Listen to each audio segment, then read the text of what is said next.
তো বন্ধুরা সন্ধ্যাবেলা দেখো পেঁয়াজ লঙ্কা কেটে নিলাম একবারে, আর তার সঙ্গে হলুদ লঙ্কার গুঁড়ো সব রেডি করে ফেললাম। বুঝতেই পারছো কী হবে, সন্ধ্যাবেলায় কিছু খেতে ইচ্ছা করছে, তো অল্প করে একটু বানাবো, একটু ঝাল করে করবো আজকে। একটু সবই নিয়ে নিয়েছি, নুন হলুদ লঙ্কার গুঁড়ো, জল দেবো না, ভালো মতন আগে একটু চটকে নেবো আগে। তার মধ্যে আবার কড়াইয়ে বসিয়ে নিয়েছি, দেখেছি এটা কাটিনি, এইগুলোকে ভালো মতন আগে চটকিয়ে নিই।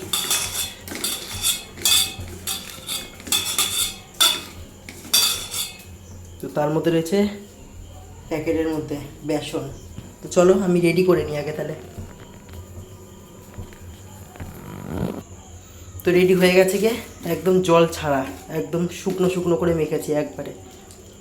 এখন শুধু ভাজার পাল্লা, তেলও গরম হয়ে গেছে গিয়ে, একদম একদম পাতলা পাতলা করে বড় বড় করে করবো একদম। কতদিন পর বৃষ্টির মধ্যে আবার হালকা হালকা ঠান্ডার মধ্যে এরকম চপ না পেঁয়াজি।